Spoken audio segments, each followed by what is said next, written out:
Shalom anak raja, salam sejahtera dalam kasih Tuhan kita Yesus Kristus yang selalu mengasihi kita, yang selalu memberkati kita, dan selalu menjawab doa-doa kita sebagai orang percaya. Bapak Ibu yang diberkati Tuhan, saudara-saudari yang diberkati Tuhan, kita berjumpa lagi dalam sharing Firman-Mu Pelita. Mari sama-sama kita buka firman Tuhan hari ini yang saya ambil dalam Roma pasal yang ke-8 ayat yang ke-35 sampai 38. Sekali lagi, Roma pasal 8 ayat 35 sampai ayat yang ke-38, firman Tuhan mengatakan demikian. Siapakah yang akan memisahkan kita dari kasih Kristus? Penindasan atau kesesakan atau penganiayaan atau kelaparan atau ketelanjangan atau bahaya atau pedang? Seperti ada tertulis, oleh karena engkau kami ada dalam bahaya maut sepanjang hari. Kami telah dianggap sebagai domba-domba sembelihan. Tetapi dalam semuanya itu, kita lebih daripada orang-orang yang menang. Oleh Dia yang telah mengasihi kita. Sebab aku yakin bahwa baik maut, maupun hidup, maupun malaikat-malaikat, maupun pemerintah-pemerintah, baik yang ada sekarang maupun yang akan datang, atau kuasa-kuasa, baik yang di atas maupun yang di bawah, ataupun sesuatu makhluk lain, tidak akan dapat memisahkan kita dari kasih Tuhan yang ada dalam Kristus Yesus Tuhan kita.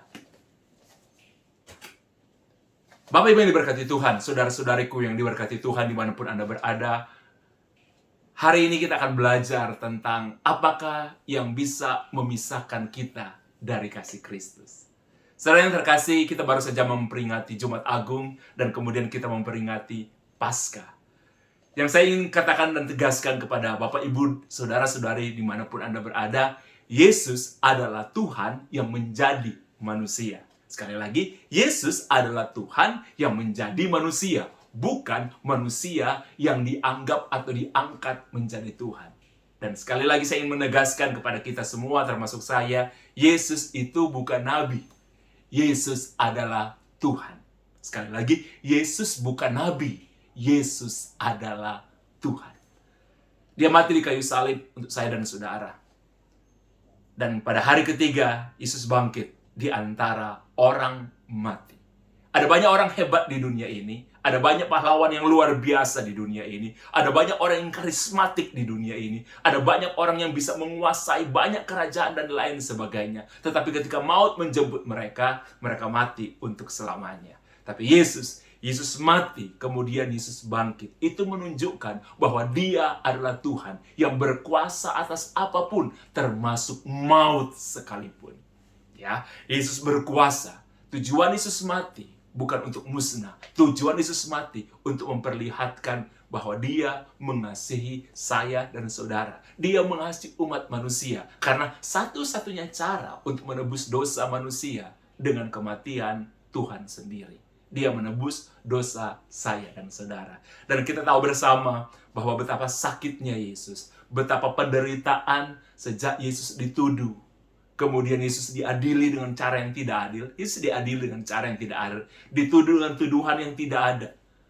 Bahkan saudara, ketika Yesus di hadapan Pilatus, Dia mengatakan kepada semua orang yang ada, termasuk imam-imam yang ada, dan semua orang yang ada, bahwa mereka memilih mana untuk disalibkan. Apakah Barnabas atau Yesus? Barnabas adalah seorang penjahat yang telah meresahkan orang-orang pada waktu itu. Melakukan begitu banyak kejahatan yang besar. Tapi orang lebih memilih Barnabas yang dibebaskan dan Yesus yang disalibkan. Yesus mati bukan setengah-setengah. Dia bukan hanya setengah mati. Yesus mati sampai selesai. Makanya di kayu salib Yesus mengatakan, sudah selesai.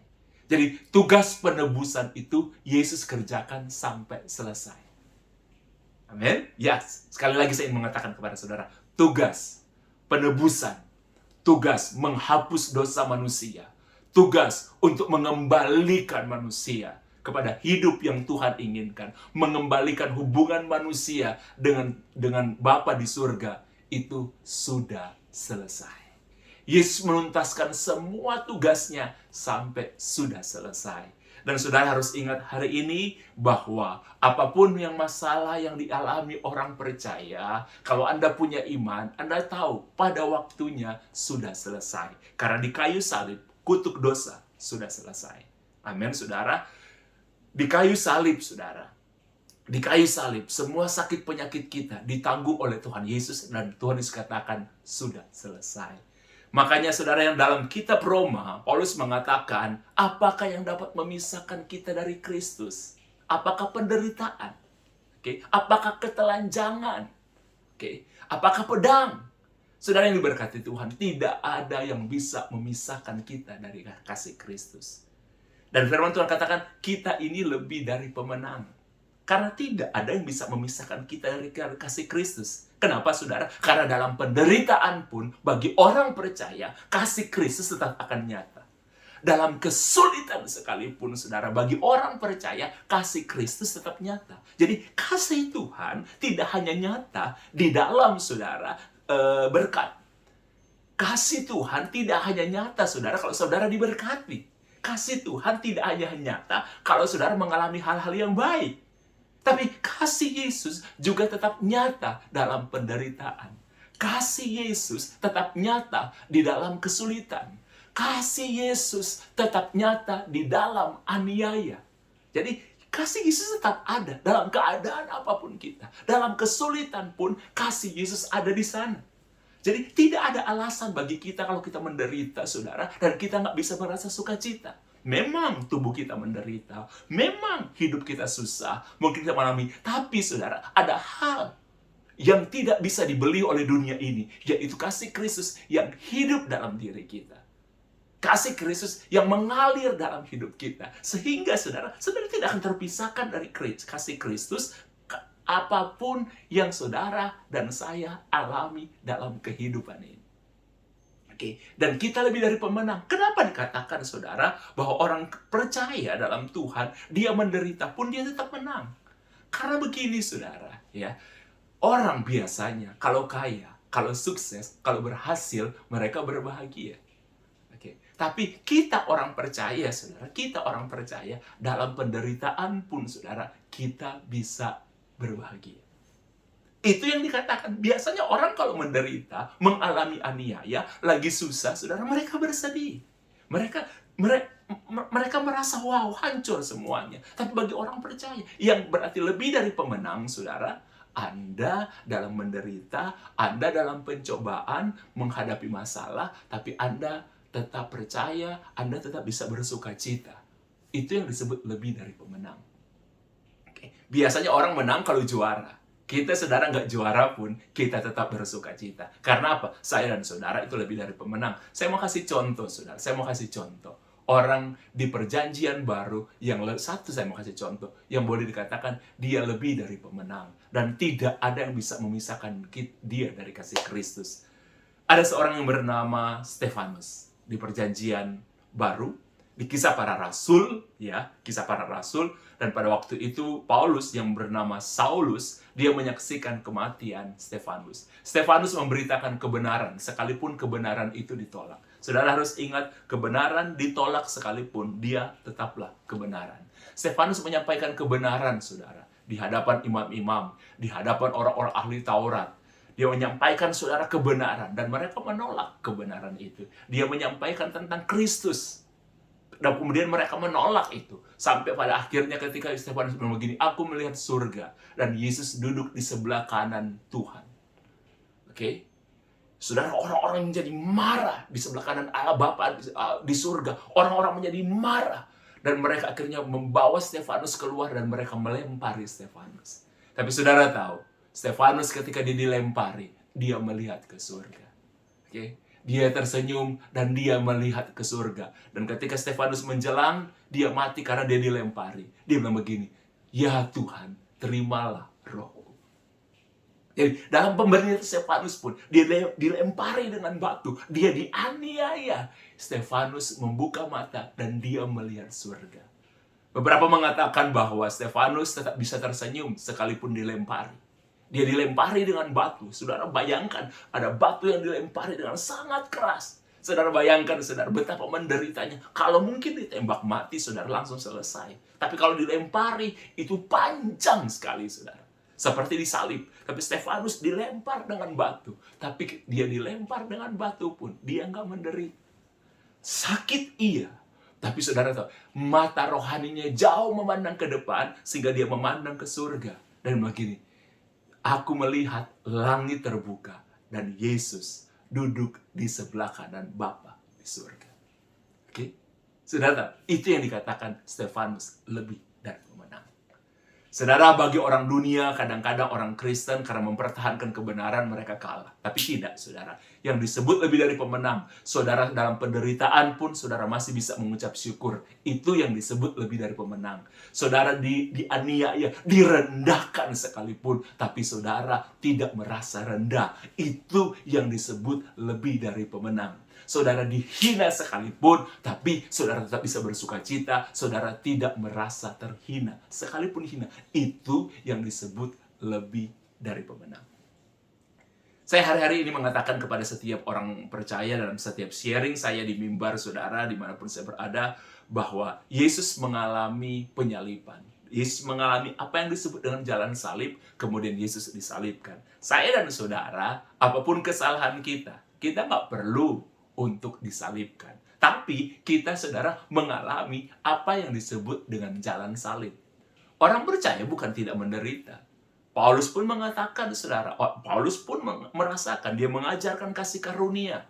Tapi Paulus juga tahu, menjadi orang Kristen itu nggak mudah. Ada penderitaan, ada problem. Bahkan Paulus, saudara, 3 kali dipenjara. Di penjara ketiga, Paulus dieksekusi mati. Jadi bukan berarti Paulus mengajarkan kasih karunia dan dia tidak mengalami penderitaan. Paulus mengalami. Tetapi saudara, sekalipun dia di penjara, ada mujizat-mujizat yang Tuhan tunjukkan kepada Paulus. Dan itu yang disebut lebih dari pemenang.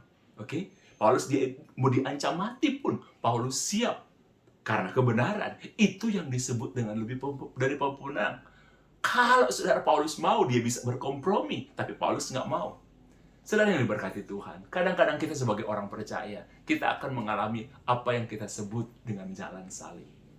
Saudara, dari tahun 2020, Corona melanda dunia dan melanda Indonesia.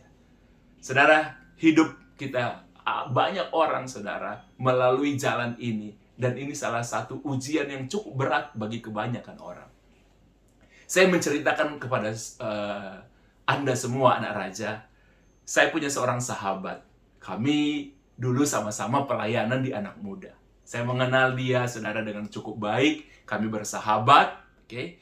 Dan karena kami banyak konsentrasi di pelayanan Anak Muda, teman saya ini baru usia 35 tahun dia menikah. Saya sendiri, saudara, baru usia 40 tahun baru saya menikah.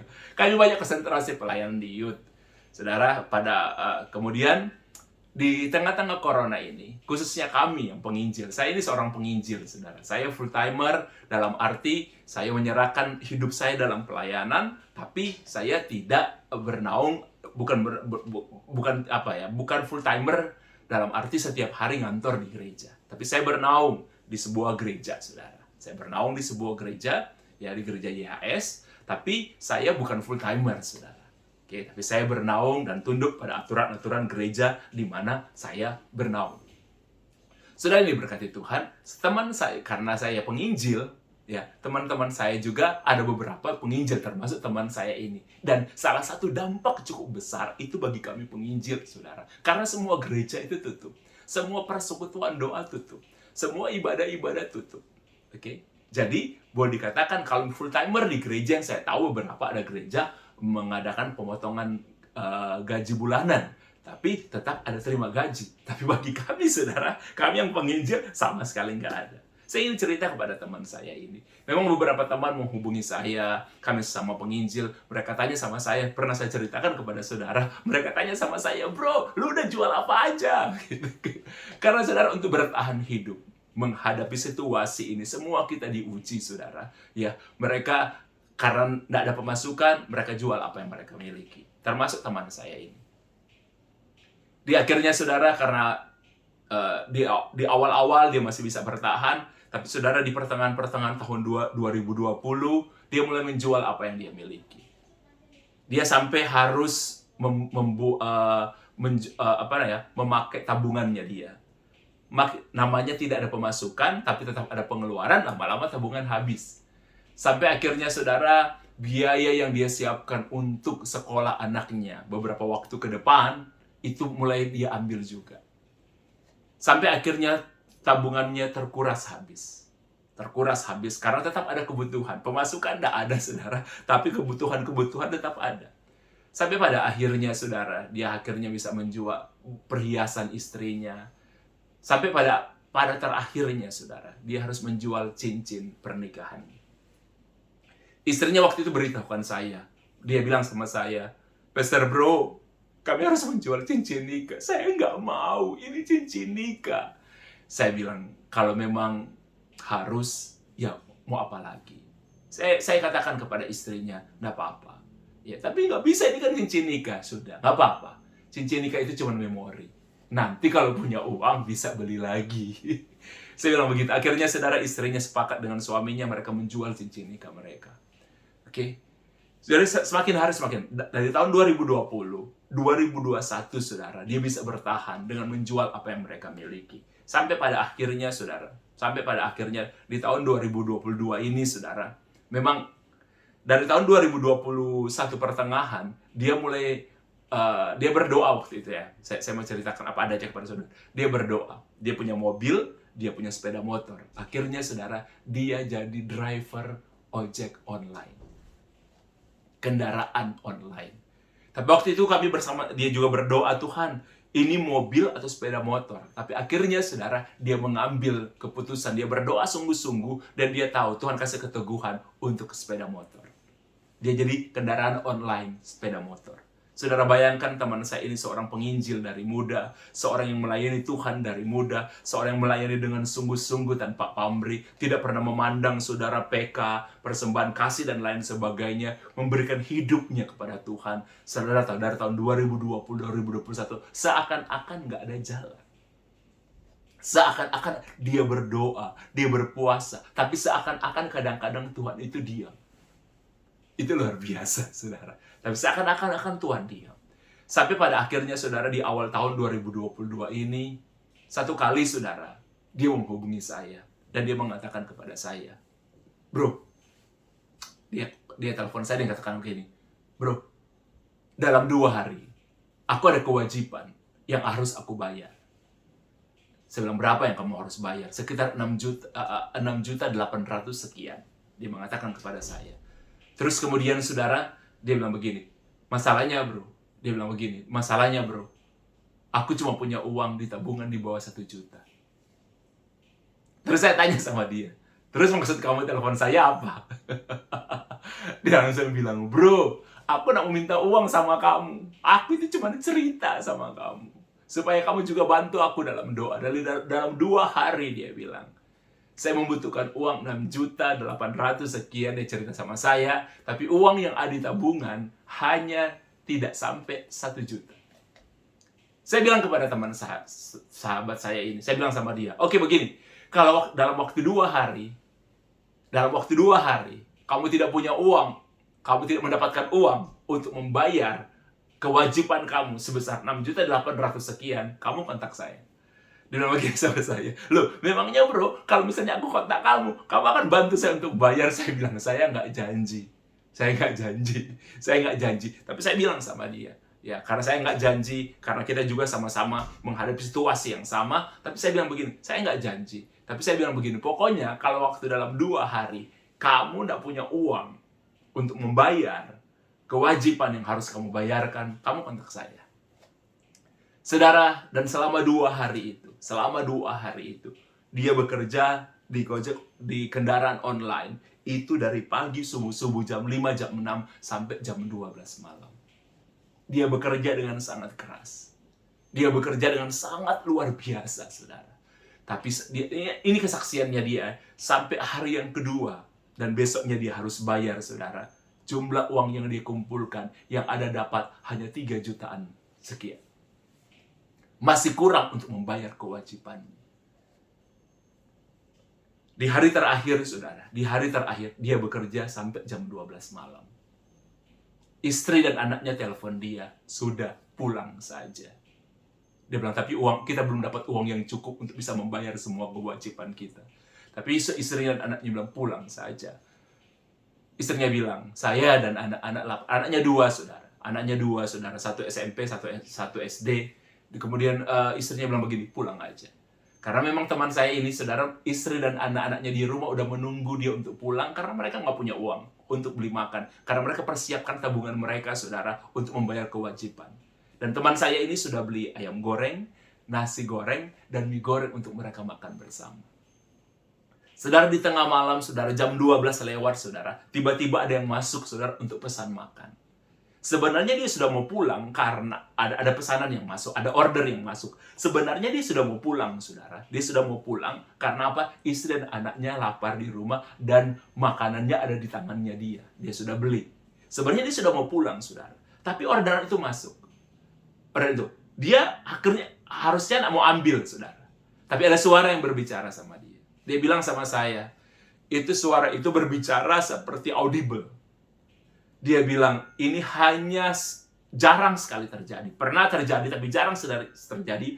Dia bilang, ketika dia cerita kesaksian ini memang gini, bro, gua dengar suara seperti lu bicara sama gua.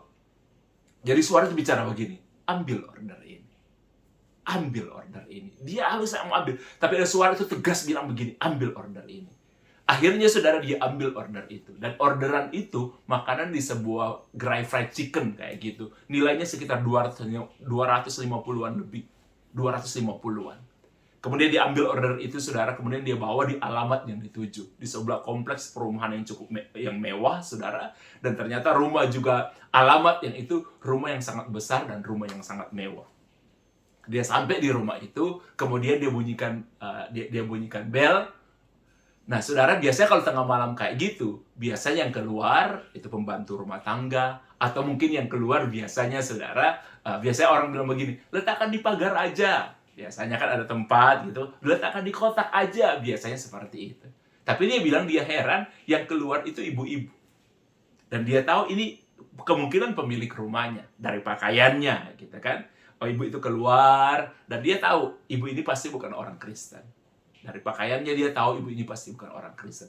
Ibu itu keluar, kemudian ibu itu ambil, ya dia serahkan. Kemudian ibu itu dia heran, ibu itu bilang begini sama dia, Pak, Mas, coba tolong dibuka maskernya. Teman saya itu juga heran, loh, kok saya disuruh buka masker? Dan teman saya takut nanti jebakan atau apa semuanya. Ibu itu bilang gini, ini sesuatu yang ada, belum pernah terjadi soalnya. Pak, Mas, tolong dibuka. Ibu itu udah baca kan namanya. Tolong dibuka maskernya. Teman saya itu akhirnya buka.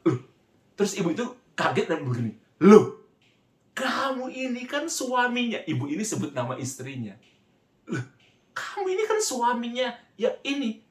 Iya, Bu. Loh, mertua kamu namanya ini kan? Iya, betul. Loh, mertua kamu perempuan sudah meninggal ya? Iya, betul, Bu. Kena COVID kapan hari itu. Oh iya, aduh maaf ya, saya nggak pernah datang. Teman saya lagi sedang mencerna. Siapa ya ibu ini? Loh, terus akhirnya teman saya tanya, loh ibu kok kenal? Loh, kamu itu lupa. Saya dan ibu dan mertua kamu itu dulu itu tetanggaan. Saya kenal istri kamu dari lama. Kami itu tetanggaan dulu. Saya dan mertua kamu tetanggaan. Dan baik. Nah, waktu kamu menikah dengan istri kamu, itu saya datang. Saya dan suami itu datang. Saya dan suami itu datang. Kamu lupa ya? Ya maaf, Bu, saya lupa. Loh, kamu lupa? Saya datang loh waktu pernikahan kamu sama istri kamu. Loh, ibu ini bilang begini. Loh, seingat saya, mertua kamu itu cerita bahwa anak perempuannya menikah, pekerjaannya itu pendeta. Loh, kamu ini kan pendeta. Iya, Bu, saya ini pendeta. Loh, sekarang kok kerja kayak gini? Iya, Bu, karena ibadah gereja-gereja tutup lama. Jadi, ya saya nggak bisa ceramah, Bu. Jadi saya seperti ini. Loh, begitu? Iya, Bu. Ya sudah kalau kayak gitu. Kayak gini, kamu tunggu sebentar di sini ya. Tunggu sebentar ya. Kemudian ibu itu masuk, saudara. Nah, sebentarnya ibu itu lebih dari 20 menit, hampir 25 menit, ibu itu ada di dalam. Sampai teman saya berpikir kayak gini, aduh kok lama istrinya telepon lagi. Sudah kamu pulang, sebentar masih ada order yang terakhir. Sudah pulang aja, kami kelaparan di rumah. Udah jam 12 lebih, saudara. Teman saya itu sampai dibilang begini, ketika dia tunggu lama, teman saya berpikir kayak gini, mungkin ya, teman saya cerita sama saya, mungkin ibu ini itu di dalam, orderannya itu dia makan. Kemudian kalau masih ada sisa, mungkin sisanya itu akan diberikan kepada teman saya ini. Dia cara berpikirnya kayak gitu. Saudara, saya belajar, orang kalau lagi susah, cara berpikirnya susah. Betul? Orang kalau lagi sedih, cara berpikirnya sedih. Jadi jangan biarkan kesedihan itu menguasai kita, saudara. Hati yang gembira adalah obat. Oke, akhirnya ibu itu keluar. Dan ketika ibu itu keluar, saudara, ibu itu membawa kantong kresek yang tembus pandang. Kemudian di dalamnya teman saya bisa lihat, itu ada kotak sepatu. Dan teman saya ini teman baik saya ini, dia itu hobi sepatu. Dia hobi sepatu. Dari muda dulu, saudara, dia hobi sepatu. Bahkan, saudara, istrinya pernah satu kali telepon saya ketika teman saya ini akan membeli sepatu seharga 12 juta lebih. Istrinya begini, ini loh, dia mau beli, dia bilang, pasar, ini loh, dia mau beli sepatu 12 juta lebih. Loh, tapi uangnya ada. Udah sih, dia udah nabung cukup lama, menyisihkan uang cukup lama untuk beli. Karena dia bilang itu sepatu yang dia udah pengen banget. Harganya 12 juta lebih. Saya bilang kepada istrinya, begini sama istrinya.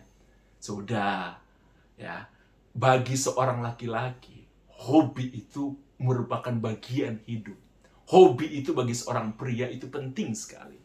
Saya bilang sama istrinya, kalau memang uang ada, dia sudah nabung. Saya bilang begini, sebagai istri yang baik adalah istri yang mendukung hobi suaminya. Karena saya bilang sama istrinya, kalau kamu dukung hobi suami kamu akan semakin mencintai kamu. Karena hobi, sekali lagi, bagi seorang pria itu sangat penting. Dan pria biasanya kalau punya satu hobi, dari muda, dari kecil dia hobi seperti itu, sampai tua biasanya hobinya jarang berganti. Misalnya pria yang hobi mobil, dari muda sampai tua pun dia akan tetap hobi mobil. Beda dengan perempuan. Kalau perempuan, saudara, hobinya berganti-ganti, tergantung dari pendapatan suami. Oke, ketika saudara akhirnya dia lihat itu sepatu, dia bilang begini sama Tuhan, Tuhan, aku hobi sepatu, tapi hari ini aku lagi nggak butuh sepatu. Akhirnya dia bilang, Ibu terima kasih banyak. Oh iya, ini ya untuk kamu ya. Semoga bermanfaat, semoga berguna bagi kamu, istri kamu, dan anak-anak. Salam untuk istri dan anak-anak ya dari saya. Bilang aja istri kamu pasti masih ingat saya. Salam ya. Oke. Ketika akhirnya dia ambil itu, saudara, dia bilang begini, ya udahlah. Mungkin ini kalaupun saya tidak pakai, saya bisa Lego. Karena dia bilang begini, sama saya ini hobi sepatu, dia bilang, kalau dia lihat dari kotak sepatunya, dan kalau memang isinya persis dengan kotaknya, itu harganya 2 jutaan lebih.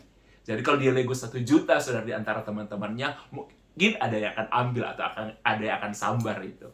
Saudara, dia sampai di rumah, istrinya bilang gini, kenapa sih kamu lama? Dan kemudian dia cerita, saya ketemu yang ibu katanya tetangga kamu, yang ini. Loh, iya, kaya itu, luar biasa, rumahnya besar sekali. Oh ya, iya, terus ini, ibu itu berkati saya.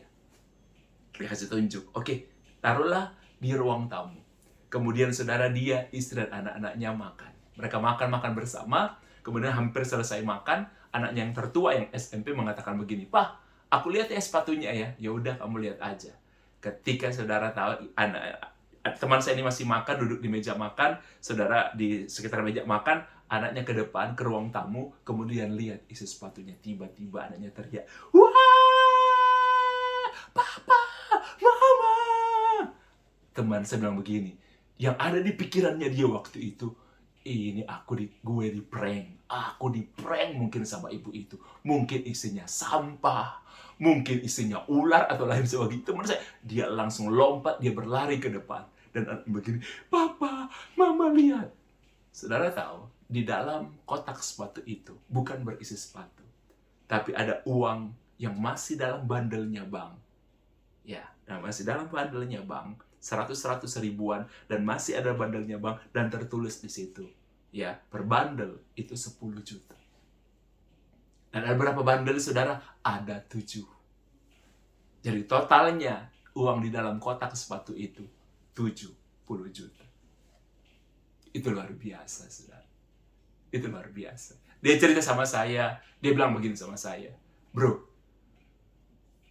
yang berkati gua, yang berkati aku, itu bukan orang Kristen. Justru bukan orang yang pernah saya layani. Justru bukan orang yang pernah saya doakan. Tapi orang yang cuman tetangga istri dulu. Saya bilang sama dia. Dan bukan orang Kristen, dia bilang. Saya cuma bilang sama dia. Ya mungkin orang kadang-kadang ketika dalam masalah, kadang-kadang kita nggak bisa berpikir jernih. Saya bilang kepada teman saya, nggak peduli siapa yang tolong kamu. Apakah itu orang Kristen, apakah itu orang yang pernah kamu doakan, ataupun bukan orang Kristen, bukan orang percaya. Tapi yang pasti, yang buat semuanya itu, yang tolong kamu, itu pasti Tuhan Yesus. Tuhan ya yang menggerakkan hati ibu itu, dan ibu itu atau keluarga itu mau bergerak bantu kamu. Tidak ada yang kebetulan. Itu pasti bagian rencananya Tuhan. Bapak Ibu yang diberkati Tuhan, teman saya ini seorang hamba Tuhan. Dia setia melayani. Ya, pada waktu sebelum corona semuanya fine, semuanya baik-baik aja, saudara. Istrinya waktu mereka awal menikah itu bekerja, tapi ketika 5 tahun selesai waktu mereka menikah, dia mengatakan kepada istrinya untuk jadi ibu rumah tangga aja, untuk mengurusi anak-anak. Saudara yang diberkati Tuhan, coba saudara lihat, dia mengalami penderitaan yang cukup panjang sampai akhirnya dia bisa melihat mujizat. Oke, saudara, tidak ada yang bisa memisahkan kita dari Kristus. Apakah penderitaan, ketelanjangan, pedang, kesulitan, tidak ada. Sekali lagi, kenapa saudara? Karena kalau dalam Kristus, saudara tetap percaya Yesus, di dalam kesulitan pun kasih Kristus akan nyata. Di dalam aniaya sekalipun, kasih Kristus nyata. Karena di kayu salib, Yesus mengatakan, sudah selesai. Semua dosa sudah selesai. Kutuk sudah selesai. Sakit penyakit di kayu salib, Yesus mengatakan sudah selesai.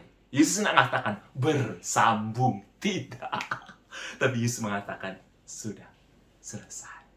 Jadi saudara, saya ingin mengatakan sekali lagi, tidak ada yang bisa memisahkan kita dari kasih Kristus.